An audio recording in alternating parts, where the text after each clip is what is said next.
దేవునికి స్తోత్రం. దేవుని బిడ్డల చిన్న మాట చదువుకొని మనము ఆరాధన క్రమంలో ముందుకు సాగుదాము. హెబ్రీయులకు రాసిన పత్రిక మొదటి అధ్యాయము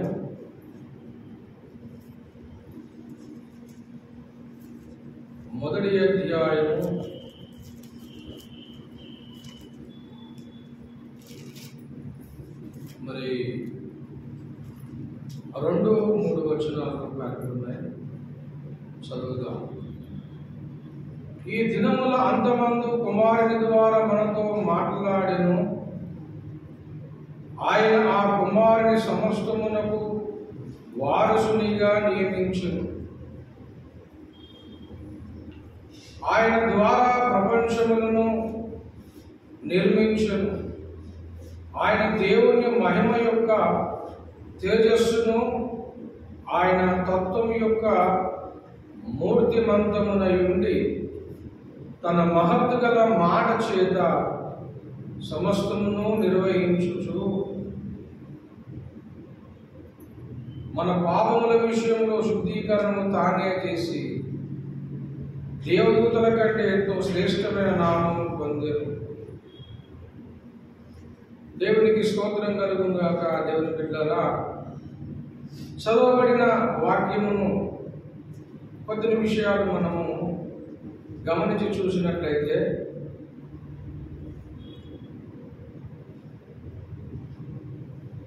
ప్రారంభం నుంచి కూడా ఆ మాటను మనం గమనించినట్లయితే పూర్వకాలమందు నానా సమయములోను నానా విధములుగా ప్రవక్తల ద్వారా మన పితరులతో మాట్లాడిన దేవుడు అని చెప్తున్నాడు. పూర్వకాలమందు నానా సమయములోను నానా విధములుగా ప్రవక్తల ద్వారా మన పితరులతో మాట్లాడిన దేవుడు. పూర్వకాలమున నానా సమయములలో నానా విధాలుగా దేవుడు మాట్లాడుతూ ఉన్నాడు. ప్రవక్తల ద్వారా దేవుడు మాట్లాడుతూనే ఉన్నాడు. అబ్రహాముతో దేవుడు మాట్లాడాడు, మోషేతో మాట్లాడాడు, యాకోబుతో మాట్లాడాడు, సమూయేలుతో మాట్లాడాడు, దావీదుతో మాట్లాడాడు. ప్రవక్త ద్వారా మాట్లాడుతూ ఉన్న దేవుడు, ప్రవక్తల ద్వారా దేవుడు మాట్లాడుతూ వచ్చాడు. ప్రవక్త ద్వారా దేవుడు మాట్లాడుతూనే వచ్చాడు అని చెప్తూ 2వ వచనం అంటాడు, ఈ దినముల అంతమందు కుమారుని ద్వారా మనతో మాట్లాడాడు. కుమారుని ద్వారా మనతో మాట్లాడుతున్నాడు. యేసు ప్రభుల వారు ఈ లోకంలో అవతరించక మునుపు మరి దేవుడు ప్రవక్త ద్వారా మాట్లాడుతూ ఉన్నాడు. యెషయా ప్రవక్త ద్వారా మాట్లాడాడు, మోషే ద్వారా మాట్లాడాడు, భక్తుల ద్వారా ప్రవక్త ద్వారా మాట్లాడుతూ వచ్చాడు. పెద్ద ప్రవక్త ద్వారా మాట్లాడాడు, చిన్న ప్రవక్త ద్వారా దేవుడు మాట్లాడుతూనే వచ్చాడు. అయితే ఈ దినముల అంతమందు కుమారుని ద్వారా మనతో మాట్లాడినని చెప్తున్నాడు. కుమారుని ద్వారా మాట్లాడుతూ ఉన్నాడు. ఈ దినములంతమందు కుమారుని ద్వారా మాట్లాడు, యేసుక్రీస్తు ద్వారా మనతో మాట్లాడుతున్నాడు. దేవుని బిడ్డలారా, యేసుక్రీస్తు ద్వారా దేవుడు మాట్లాడుతూ ఉన్నాడు.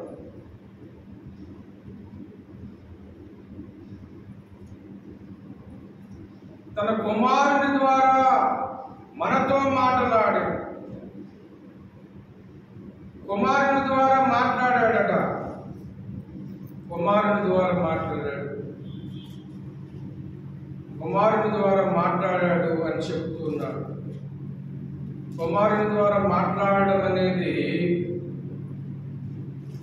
మనము గమనించినట్లయితే యోహాను సువార్త 1వ అధ్యాయంలో మనము గమనించినట్లయితే, యోహాను సువార్త 1వ అధ్యాయం చదవండి ఎవరైనా.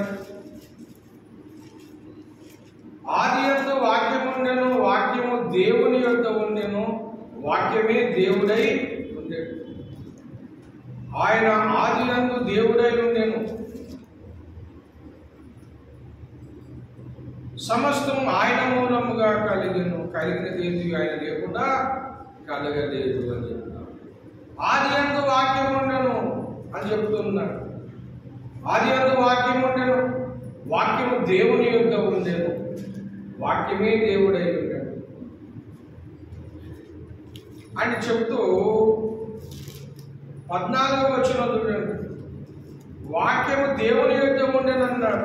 వాక్యము దేవుని యొద్ద ఉందట. 14వ వచనంలో అంటాడు, ఆ వాక్యము శరీరధారి అయి కృపాసక్తి సంపూర్ణుడిగా మన మధ్యకు వచ్చేది. వాక్యము శరీరధారిగా కృపాసక్తి సంపూర్ణుడిగా మన మధ్యకు వచ్చింది.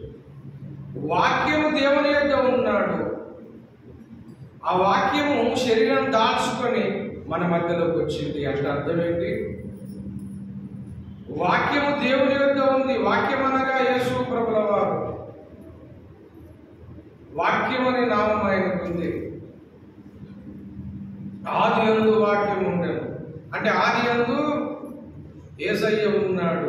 ఆ యేసు ప్రభుల వారు దేవుని యొద్ద ఉన్నాడు, దేవునిలో ఉన్నాడు. ఆ వాక్యమే దేవుడై ఉండెను. యేసయ్యనే దేవుడు, వాక్యమే దేవుడు, వాక్యమే దేవుడు. ఆ వాక్యము ఒకానొక కాలములో సమయంలో ఆ వాక్యము శరీరము దారి అయి కృపాశక్తి సంపూర్ణుడిగా మన మధ్యకు నివసించింది. వాక్యము శరీర దారి అయింది. వాక్యమైన దేవుడు, తండ్రి యొద్ద ఉన్న వాక్యమైన దేవుడు, వాక్యమైన యేసయ్య తండ్రి యొద్ద ఉన్నాడు. ఆ వాక్యమైన యేసయ్య కాలము సంపూర్ణమైనప్పుడు శరీరధారిగా ఈ లోకానికి వచ్చాడు. ఆయన శరీరాన్ని అమర్చుకున్నాడని కూడా లేఖనం సెలవిస్తుంది. ఎబ్రీయులకు రాసిన పత్రిక 10వ అధ్యాయంలో ఈ మాట చెప్పబడుతూ ఉంది. దయచేసి చూడండి.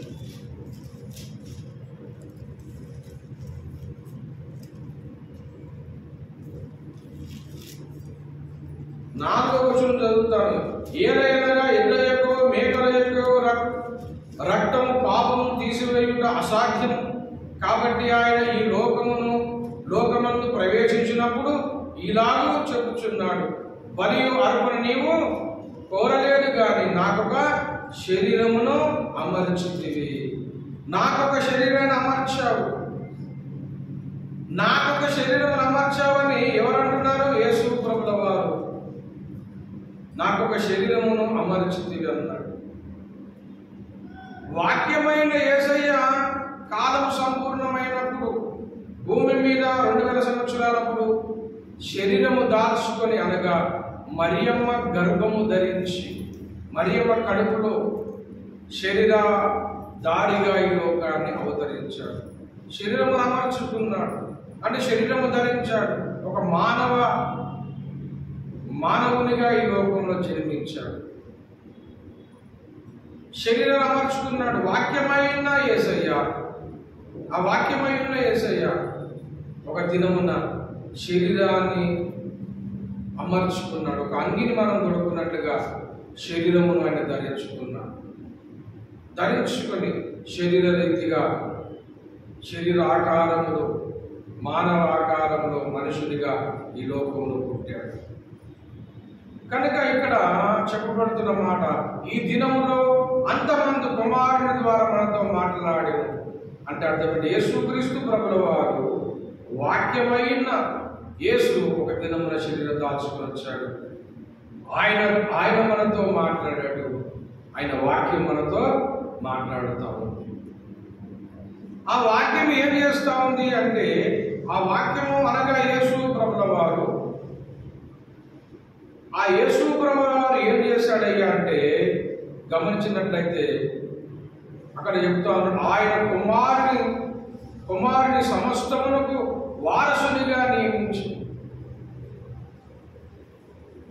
ఈ దినముల అంతమంది కుమారుని ద్వారా మనతో మాట్లాడాను. ఆయన ఆ కుమారుని సమస్తమునకు వారసునిగా నియమించాడు. ఆ కుమారుడే యేసుక్రీస్తు ప్రభుల వారు. కుమారుడైన యేసుక్రీస్తు ప్రభుల వారు సమస్తమునకు వారసుడు. దేవునికి స్తోత్రం కలుగును గాక. సమస్తమునకు ఆయన వారసుడు. దేవుని బిడ్డలారా, సమస్తానికి యేసు ప్రభుల వారు వారసుడు. యేసయ్యనే వారసుడు, సమస్త విశ్వానికి వారసుడు ఆయన. కుమారుడు, దేవుని కుమారుడు ఆయన. సమస్తమునకు వారసుడు ఆయన. వారసునిగా నియమించాడు దేవుడు.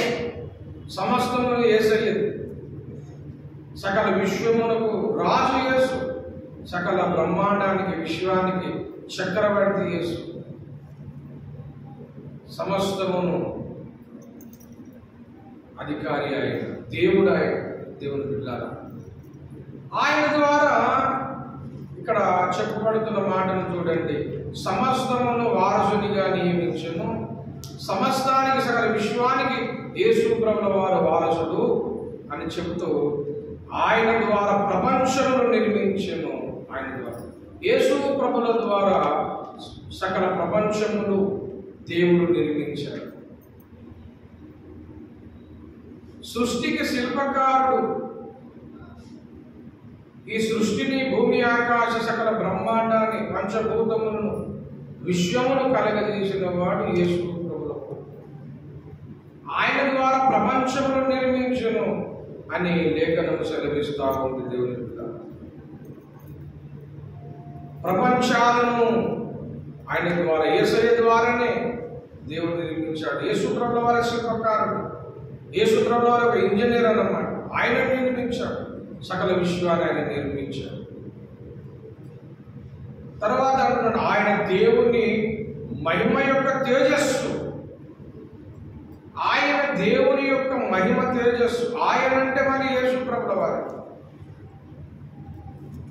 ఆయన అంటే యేసు ప్రభుల వారు. యేసు దేవుని మహిమ యొక్క తేజస్సు అన్నమాట. ఆయన దేవుని మహిమ యొక్క తేజస్సు అంటే యేసు దేవుని మహిమ యొక్క తేజస్సు. ఆయన తత్వం యొక్క మూర్తిమంతమునై ఉండి తన మహత్తు గల మాట చేత సమస్తమును నిర్వహించుచు అన్నాడు. దేవుని బిడ్డారా, యేసు ప్రభుల వారు దేవుని యొక్క తేజస్సు అయి ఉన్నారు. దేవుని యొక్క తేజస్సు యేసు ప్రభుల వారు. దేవుని యొక్క తత్వం యొక్క మూర్తిమంతమునై ఉన్నాడు యేసు ప్రభుల వారు. యేసును చూస్తే దేవుని చూసినట్లే. యేసయ్యను చూస్తే దేవుని చూసినట్లే. యేసు ప్రభుల వారు అన్నాడు సువార్తలో, నన్ను చూసిన వాడు నా తండ్రిని చూసినట్టే అని చెప్పాడు. నన్ను చూసిన వాడు తండ్రిని చూసినట్టే అని చెప్తున్నాడు. కనుక దేవుని బిడ్డరా, దేవుని యొక్క తేజస్సు యేసు ప్రభుల వారు. ఆయన యొక్క తత్వం యొక్క మూర్తిమంతమునై ఉన్నాడు. దేవుడు ఎలాంటి వాడు అంటే మనము యేసు ప్రభుల వారి యొక్క గుణలక్షణములను మనం చూడగలిగితే, యేసు ప్రభుల వారి యొక్క వ్యక్తిత్వాన్ని మనం చూడగలిగితే, దేవుని యొక్క వ్యక్తిత్వం మనకు తెలిసినట్టే. దేవునికి స్తోత్రం కలుగునుగా. యేసు ప్రభుల వారు, యేసు ప్రభుల వారిని మనం చూస్తే తండ్రిని చూసినట్లే అని చెప్పాడు. యేసు మనకు ఆయన యొక్క తత్వము, ఆయన గుణలక్షణాలు మనకు అర్థమవుతే దేవుడు మనకు అర్థమైనట్లే. ఎందుకో తెలుసా? యేసయ్యనే దేవుడు కనుక. దేవునికి స్తోత్రం కలుగును కాక. హల్లెలూయా. యేసయ్యనే దేవుడు కనుక దేవుని బిడ్డలారా, యేసు ప్రభుల వారిను యొక్క తేజస్సు తత్వం యొక్క మూర్తిమంతమునై ఉన్నాడు. అయితే అక్కడ ఒక మాట చెప్తా ఉన్నాడు దేవుని బిడ్డలారా, తన మహత్తు గల మాట చేత సమస్తమును నిర్వహిస్తున్నాడు. యేసు ప్రభుల వారి యొక్క మాట ద్వారా సమస్తమును నిర్వహిస్తున్నాడు. యేసు ప్రభుల వారు ఈ దినమున అంతమంది మాట్లాడుతున్నాడు. వాక్యం ద్వారా మాట్లాడుతున్నాడు. వాక్యమే యేసయ్య ఉన్నాడు. ఆ వాక్యమైన యేసయ్యనే సకల ప్రపంచమును నిర్మాణం చేశాడు. ఈ విశ్వాన్ని నిర్మించిన వాడు యేసు ప్రభుల వారు. మూడవదిగా దేవుని యొక్క తత్వము కలిగిన వాడు యేసు ప్రభువారు, తేజస్సు కలిగిన వాడు యేసు. ఇవి మనం గమనించాలి. పూర్వకాలమందు ప్రవక్త ద్వారా మాట్లాడిన దేవుడు ఈ దినములంతమందు కుమారుని ద్వారా మాట్లాడుతున్నాడు. అనగా వాక్యం ద్వారా మనతో మాట్లాడుతున్నాడు. వాక్యమే యేసయ్య కనుక మొట్టమొదటి ప్రవక్త ద్వారా దేవుడు మాట్లాడాడు, తర్వాత కుమారుని అనే వాక్యం ద్వారా మాట్లాడాడు, తర్వాత ఆ కుమారుని ద్వారానే ప్రపంచమును నిర్మించాడు. ఆ కుమారుని యొక్క తేజస్సు, కుమారుని యొక్క మూర్తిమంతమే దేవుని తత్వమై ఉన్నాడు. కుమారుని యొక్క తేజస్సు, ఆయన తత్వమే దేవుని లక్షణాలను మనం చూపిస్తుంది. నాలుగవదిగా యేసు ప్రభుల వారు అనగా కుమారుని యేసు ప్రభుల వారి యొక్క మాట చేతనే సమస్తము నిర్వహణ అవుతుంది, నిర్వహించబడుతుంది. యేసు ప్రభుల వారి యొక్క మాట చేతనే సమస్తం నడుస్తుంది. విశ్వమంతా కూడా ఆయన మాట చేతనే నడుస్తుంది. ఉదయం సాయంత్రం జరుగుతున్నాయి ఆయన మాట చేత. గ్రహాలన్నీ కూడా, విశ్వంలో ఉన్న గ్రహాలు, కోటాన కోట్ల గ్రహాలన్నీ కూడా వాటి కక్షలో తిరుగుతున్నాయంటే దేవుని మాట చేతనే జరుగుతారు. సౌర కుటుంబం అంటారు. సూర్యుని చుట్టూ నవగ్రహాలు, 9 గ్రహాలు. సూర్యుడు ఉంటాడు, సూర్యుడు చుట్టూ గ్రహాలు ఉంటాయి, అవి దాని కక్షలో తిరుగుతూ ఉండాలి. ఇలాంటి సౌర కుటుంబాలు అనేవి విశ్వంలో కొన్ని కోట్ల సౌర కుటుంబాలు ఉన్నాయి. వాటిని గెలాక్సీలని, పాలపుంతని, విశ్వం అని పిలుస్తూ ఉంటారు.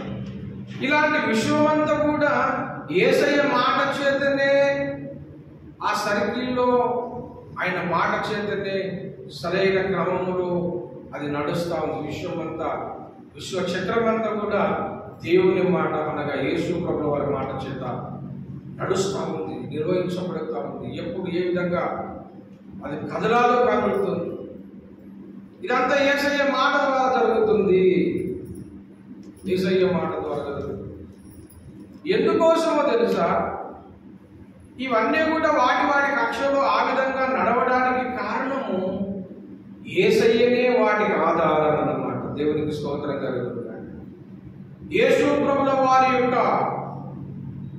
ఆయన యొక్క లోపడనే ఆయన శక్తి క్షేత్రంలోనే అవన్నీ తిరుగుతున్నాయి. క్షేత్రంలోనే అవన్నీ కూడా కదులుతా ఉన్నాయి. ఆ శూన్యంలో ఉన్న ఈ విశ్వం అంతా కూడా, ఈ గ్రహాలన్నీ కూడా, ఈ శూన్యంలో వేలాడుతున్న గ్రహాలన్నీ కూడా అంత స్థిరత్వముగా వాటి కక్షలో సరైన సమయంలో అవి తిరుగుతూ నడుస్తున్నాయంటే దానికి ఆధారము యేసు ప్రభుల వారే. యేసే వాటికి క్షేత్రమై ఉన్నాడు. దేవునికి స్తోత్రం కలుగునుగాక. యేసే క్షేత్రము, ఆయన క్షేత్ర మండలంలోనే అన్ని జరుగుతూ ఉన్నాయి, నడుస్తూ ఉన్నాయి. ఉదయ సాయంత్రములు, కాలములు, సమయములు అన్ని కూడా ఆయన ఆధ్వర్యంలో జరుగుతున్నాయి.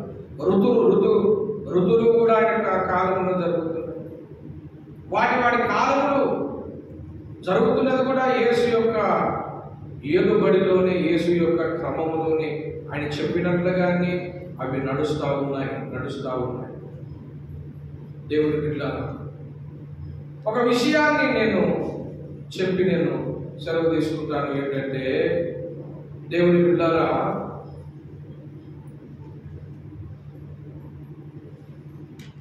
యేసు మాట చేత సమస్తం జరుగుతున్నాయి అనే మాట మీద మనము మనసు ఉంచాలి.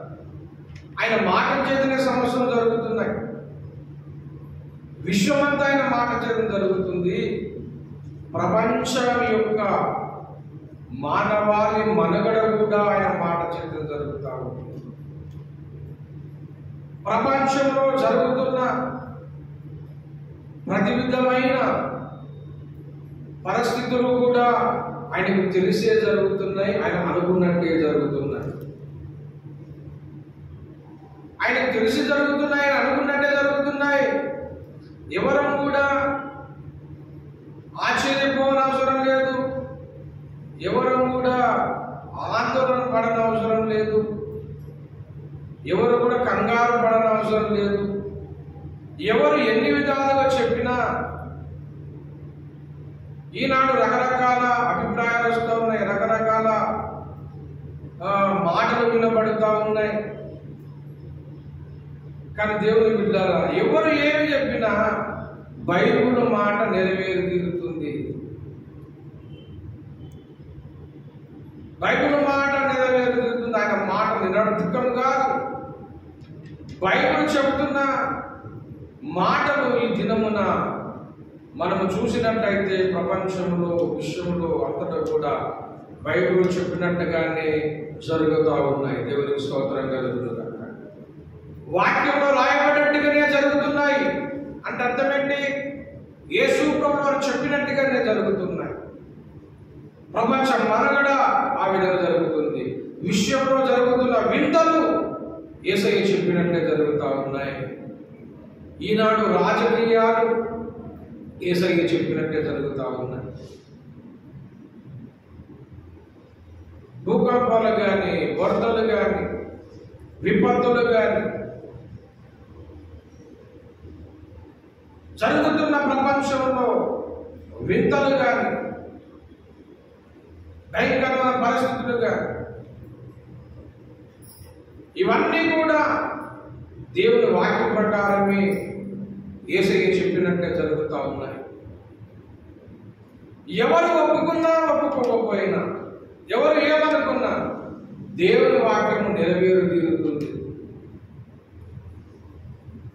వ్యతిరేక శక్తులు ఎన్ని వచ్చినా మనం భయపడని అవసరం లేదు.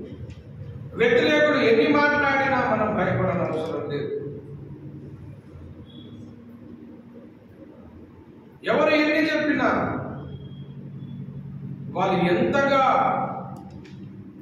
బైబిల్ను వ్యతిరేకించినా, వాక్యం వ్యతిరేకించినా, యేసయ్యను వ్యతిరేకించినా, దేవుని బిడ్డలారా, వాక్యము చెప్పినట్లే, దేవుడు చెప్పినట్లే సమస్తం జరుగుతుంది. దేవునికి స్తోత్రం కలుగునుగాక. హల్లెలూయా. దేవుడు చెప్పినట్టే జరుగుతుంది. వాక్యంలో రాయబడినట్టే జరుగుతుంది.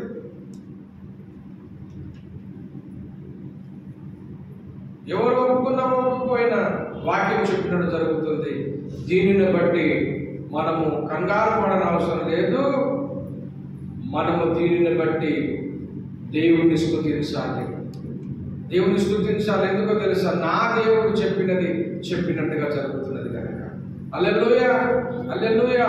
ఎంత వ్యతిరేకత వచ్చినా, ఎన్ని వ్యతిరేక మాటలు బైబిల్ విరుద్ధంగా ఎవరు ఏమి మాట్లాడినా ఈ దినమున బైబిల్ నెరవేరుతుంది. బైబిల్లో ప్రతి మాట నెరవేరుతుంది. దీన్ని బట్టి మనం అతిశయించాలి, సంతోషించాలి, దేవుని స్తుతించాలి. మనము దేవుని రాకడకు సిద్ధపడాలి. ఎవరో ఏమంటున్నారు? బైబిల్ దూషిస్తున్నారు, బైబిల్ ద్వేషిస్తున్నారు, ఇంకా ఏదో మాట్లాడుతున్నారు, వ్యతిరేకత ఎక్కువైపోతా ఉంది, కష్టాలు పెడతా ఉన్నారు, హింసిస్తూ ఉన్నారు అని మనము కంగారు పడని అవసరం లేదు. దేవుని వాక్యం నెరవేరుతుందని సంతోషించాలి, దేవుని స్తుతించాలి. దేవుని బిడ్డలారా, సత్యము తెలిసిన వారు, సత్యము గ్రహించిన వారు, సత్యము తెలుసుకున్న వారు తొందరపడరు, కంగారు పడరు. సత్యం అంటే సరైన అవగాహన లేని వారు, వాస్తవము సత్యము తెలియని వారు కంగారు పడతారు, గగ్గోలు పెట్టుకుంటారు. అదే పని కూడా సమాధానం జరుగుతుంది, గగ్గోలు పెడుతున్నారు, ఇష్టం వచ్చినట్టుగా వాళ్ళు అరుస్తున్నారు. అవన్నీ కూడా మనం పట్టించుకోవద్దు. అవన్నీ కూడా పట్టించుకోవద్దు. వాళ్ళు ఎంతనైనా అరవని, ఏమైనా చేసుకొని దేవుని వాక్యం నెరవేరుతుందని మనము దేవుని స్తుతిస్తూ, దేవుని వాక్యము మనం ప్రకటిస్తూ, దేవుడు చేయమని మనం చేసుకుంటూ వెళ్తూ ఉందాం. దేవుని వాక్యము మనం చెప్పుకుంటూ మన పని మనం జరిగించుకుంటూ వెళ్దాం. దేవుడే సమస్తం నెరవేరుస్తున్నాడు. దేవుని బిడ్డ ఆయన మహత్తు గల మాట చేత సమస్తమును నెరవేరుస్తున్నాడు. సమస్తం నెరవేరుస్తున్నాడు. సమస్తం నెరవేరుస్తున్నాడు. బైబిల్కి విరుద్ధంగా, యేసుకి విరుద్ధంగా ఏది కూడా నిలువజాలదు. ఏది కూడా నిలువజాలదు. భూమి ఆకాశాలు గతించకపోయినా నా మాట గతించదన్నాడు. కనుక వాక్యం నిలుస్తుంది, ఆయన మాట నిలుస్తుంది, ఆయన మాట నెరవేరుతుంది. ఈ వాక్యం నెరవేరుతున్నది కనుకనే క్రీస్తు విరోధులకు వాళ్ళకు అలచడి మొదలైంది. వీళ్ళ దేవుడు సత్య దేవుడు, వీళ్ళ దేవుడు చెప్పినట్టే జరుగుతుంది అని వాళ్ళు భయపడుతున్నారు, కంగారు పడుతున్నారు. దేవుని బిడ్డలారా, మనకు అవసరం లేదు. దేవుని మాట నెరవేరుతుందని మనం సంతోషిద్దాం. మనము దేవుడు చెప్పిన పనిని చెప్దాం, ముందుకెళ్దాం. అలాగున్న మరొక మాట ఏమిటంటే, సమస్తం నెరవేరుస్తున్న దేవుడు నీ జీవితంలో, నా జీవితంలో, మన కుటుంబాలలో, అది చర్యలో, మన అందరి జీవితాల్లో కూడా దేవుని మాట జరుగుతుంది. నీ జీవితం జరిగేది, నా జీవితంలో జరుగుతున్నది, మన కుటుంబాల్లో జరుగుతున్నది, మన పరిస్థితుల్లో జరుగుతున్నది. అన్నీ కూడా దేవునికి తెలిసే జరుగుతున్నాయి. మన జీవితాలు జరిగేదంతా కూడా దేవుడే నెరవేరుస్తున్నాడు.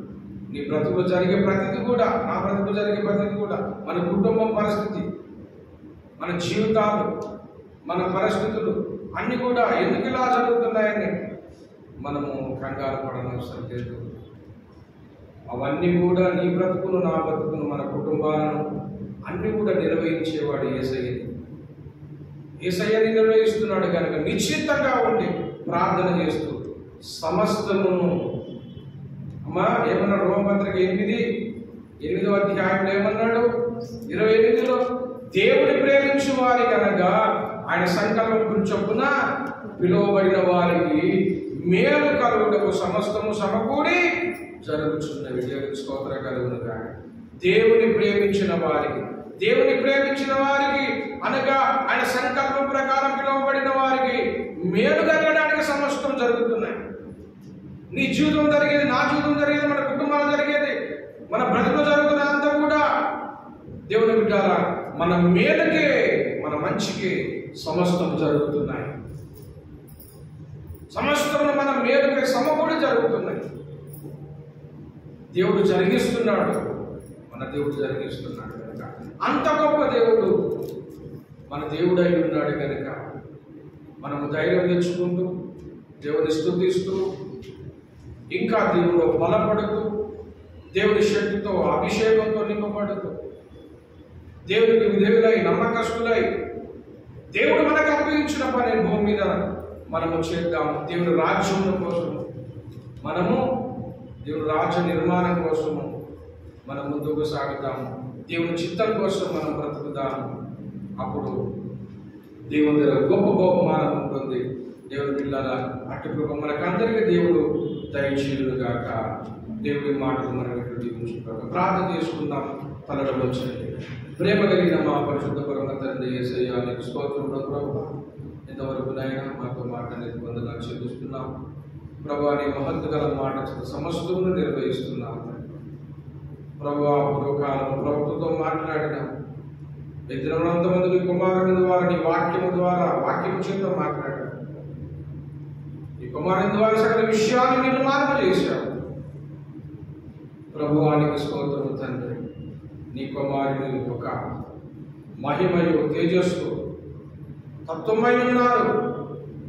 దేవానికి స్తోత్రం చెల్లిస్తున్నాను అయ్యా. నీ వందనాలు. నీ కుమారుని యొక్క మాట చేతనే సమస్తము, మహత్తర మాట చేత సమస్తము మీరు నిర్వహిస్తున్నారు. దేవానికి వందనాలు. నీ మాట ప్రకారం సమస్తం జరుగుతున్నది కనుక మీ వందనాలు స్తోత్రం చెల్లిస్తున్నాను ప్రభువా. ఏ విషయంలో మేము కంగారు పడకుండా సమస్తము నాయన నువ్వు చెప్పినట్లే జరుగుతున్నాయి, నువ్వు అనుకున్నట్లే జరుగుతున్నాయి. ప్రభువానికి స్తోత్రం తండ్రి, మీరే నిర్వహిస్తున్నారు. నీకు స్తోత్రాలు. ఎంత వ్యతిరేకత వచ్చినా ప్రభువా, ఎంత అయ్యా నాయన అయ్యా క్రైస్తవుల సమాజం మీదకి ఎంత నాయన ప్రభు వ్యతిరేకత వచ్చిన అయ్యా నీ మాట నెరవేరి తీరుతుంది. గొప్ప దేవదాన్ని బట్టి నేను స్తుతిస్తున్నాను. యథానికి ప్రభు మేము కలవలో పడకుండా బలపరచుకుంటూ నడిపింపజేయండి ప్రభువానికి స్తోత్రాలు. ఆ విధంగా ప్రభు మా జీవితమును కూడా మా కుటుంబాలను కూడా అన్నీ కూడా మీరే నిర్వహిస్తున్నారు. మా జీవితాలలో జరిగేది కూడా మీరే నిర్వహిస్తున్నారు. నీకు స్తోత్రాలు. మీకు తెలిసి జరుగుతుంది కనుక నాయన సమస్తం సమకూడి జరుగుతున్నాయన్నా నిన్ను ప్రేమించిన వారికి సమస్తము సమకూడి మేలుకే జరుగుతున్నారు. నీకు స్తోత్రాలు. కాబట్టి గ్రహింపు చేత మమ్మల్ని నాయన బలపరిచి స్థిరపరిచి అభిషేకించి దేవానికి స్తోత్రములు ప్రభు. అయ్యా నీకు నాయన ప్రభువా నీ దాసుడుగా నీ బిడ్డలుగా భూమి మీద నాయన అయ్యా మీరు మాకు అప్పగిన పనిని మేము చేయడానికి మమ్మల్ని ఆశీర్వదించండి, దీవించండి, అభిషేకించండి, బలపరిచి దీవించి ఆశీర్వదించి మమ్మల్ని పంపించున్నాను. యేసయ్య నామమున అడిగి పెట్టుకుంటున్నాము మా పరమ తండ్రి. ఆమేన్. తండ్రి దేవుని ప్రేమ, కుమారుని యొక్క కృప, పరిశుద్ధాత్మ సహవాసానికి కూడి ఉన్న మనకును భూలోకమందున సకల భక్త కోటికి సదాకాలం తోడైగాక. ఆమేన్, ఆమేన్, ఆమేన్. యేసు రక్తమే ఇచ్చి ప్రవేశ రక్తమే ఇచ్చి ప్రవేశనామం సంపూర్ణం చేయగలరు. ఆమేన్.